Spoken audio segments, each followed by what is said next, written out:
Баршаңызға сәлем, каналыма қош келдіңіз. Бүгін сіздерге үй жағдайында өте қамыры жұмсақ болып шығатын пирожки дайындап көрсетемін. Қамырының жұмсақ болу құпия рецептімен бөлісемін. Видеоны соңына дейін қарап шығыңыз. Ең алдымен осындай ыдысымызға жылы сүтімізді құямыз және 10 грамм болатындай құрғақ ашытқымызды саламыз. Немесе өзіңіз қолданып жүрген ашытқыны пайдалана берсеңіз болады. Кішкене ғана тұзымызды салып, венчиктің көмегімен толықтай біркелкі масса болғанша араластырамыз.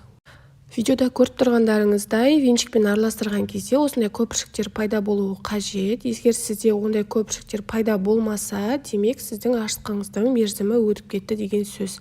Барынша балғын, свежий ашытқы қолданыңыз. Барлығын жақсылап араластырып алғаннан кейін үстіне осылай қантымызды салып, тағы да кішкене 1-2 минуттай араластырамыз. Кішкене қантымыз еруі қажет.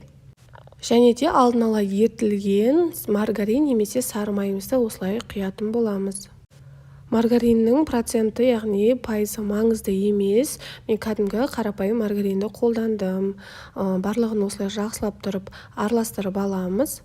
Содан кейін 2 ас қасық қаймақ қосамыз. Қаймағыңыздың пайызы да маңызды емес. Менде қазір 15% қаймақ. Сонан кейін осындай уксусты қосамыз. Яғни 6 немесе 9% болу керек міндетті түрде. Мендегі дәл қазір 6% алмалы уксус. Қасымызға кішкене ғана толтырмай осылай құятын боламыз. Ең соңында барлығын біркелкі масса болғанша толықтай араластырып аламыз. Ұнымызды алдын ала електен өткізіп аламыз. Барынша електен өткізсеңіздер, соншалықты сіздердің қамырларыңыз әдемі көтерілетін болады. Осылай видеода көріп тұрғандарыңыздай аз-аздан салып, қамыр елейтін боламыз. Барынша өзіңіздің ұныңызға, яғни тығыздығына байланысты, өйткені әркімнің ұны әртүрлі болғандықтан, өзіңіздің ұныңызға қарап, бастысы жұмсақ қамыр елеп шығамыз. Құрметті менің көрерменім, егер менің каналым сізге пайдалы болса, дәл осы каналға подписация бөлімін басып тіркеліп алыңыз. Мінекей қамырымыз өте әдемі болып иленді. Мен басқа ыдысқа ауыстырдым, өйткені бірінші ыдысым кішкентай болып қалды. Осылай қамырымызды әдемілеп салып, міндетті түрде үстіне кішкене ғана сұйық майды жағып шығатын боламыз. Қандай да бір қамыр илейтін болсаңыз, міндетті түрде осылай бетіне сұйық май жағуды ұмытпаңыз. Өте әдемі әрі бір тегіс көтерілетін болады. Бетіне осындай целлофанымызды салып, жылы жерге 1,5-2 сағатқа қалдырамыз. Немесе бөлме температурасында қалдырсаңыздар да болады. Мінекей менде 1,5 сағаттай уақыт өтті. Қараңыздар, өте әдемі 2-3 есе көтерілетін болады. Және де майды жаққан әсерінен осындай қамырымыз ыдысымызға жабыспай өте әдемі көтеріледі. Қамырымызды столымызға түсіріп, теңдей осылай 2 бөлікке бөліп аламыз. Қазір біз кішкентай ғана бөліктерге бөлетін боламыз. Ыңғайлы болу үшін осылай 2-ге бөліп алдым. 2 қамырымызды қолымыздың қайырып, осылай ұзынша етіп жасап аламыз. Және де пышақтың көмегімен, көз мөлшерімен болмаса, кәдімгі весімен өлшеп алсаңыздар да болады.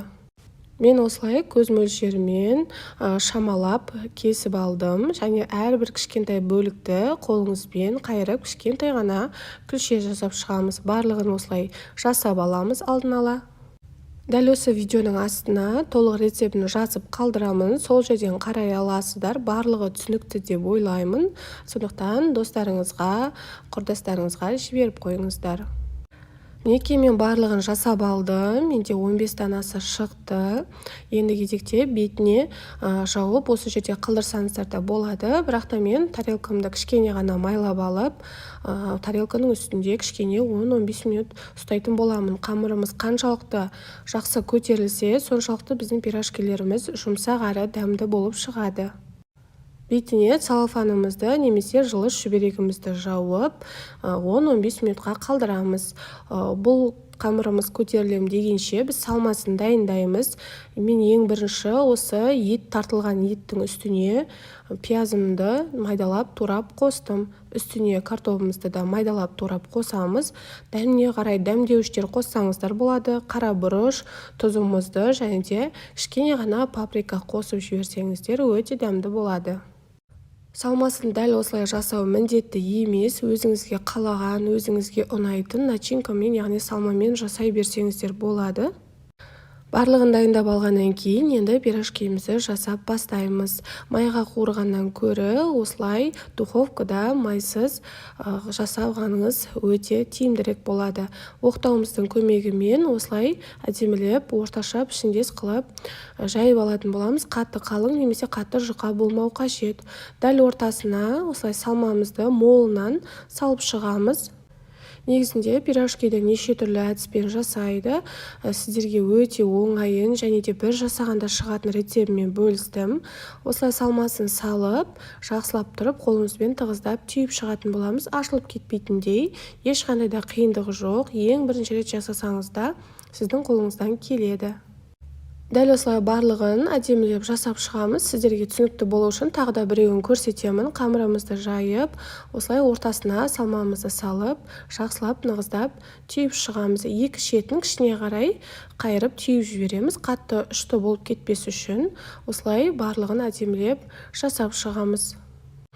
Менде жалпы барлығы 15 данасы шықты. 2 противенге пісіремін. Пергамент қағаздың үстіне осылай бір-біріне қатты жақындатпай орналастырамыз. Және де бір жұмыртқаны барлық жеріне жиегіне толықтай жағып шығатын боламыз. Дәл осы кезде пешімізді алдын ала 180 градуста қыздырып 20-25 минутқа пісіріп аламыз. Екінші противенімде мен осылай пирожкидің үстіне әдемі узор салдым. Ешқандай да қиындығы жоқ. Осылай қайшының көмегімен қатты батырмай қайшыны әдемілеп қамырдың үстінен қиып шығатын боламыз. Піскен кезде өте әдемі көрінеді. Үстіне жұмыртқамызды жағып 180 градуста 20-25 минутқа пісіріп алатын боламыз. Дәл осындай узор салу міндетті емес, өзіңіз қалаған узорда сала берсеңіз болады. Біздің ең бірінші пирожкиміз пісті. Қараңыздар, қызарып, көтеріліп, өте әдемі болып шығады. Иісі сондай керемет. Құрметті менің көрерменім, менің видеом сізге ұнады деп ойлаймын. Міндетті түрде жасап көріңіздер. Және де менің видеом сізге ұнап жатса, лайк басып, комментарий жазып, өз пікіріңізді қалдырып кетіңіз. Әрбіріңіздің пікіріңізді мен міндетті түрде оқимын. Және де каналымда көптеген рецепттер бар, қолжетімді. Дәл осы видеоның астына ссылка ретінде қалдырып кететін боламын. Сіздермен бірге болған Гүлсая ас болсын.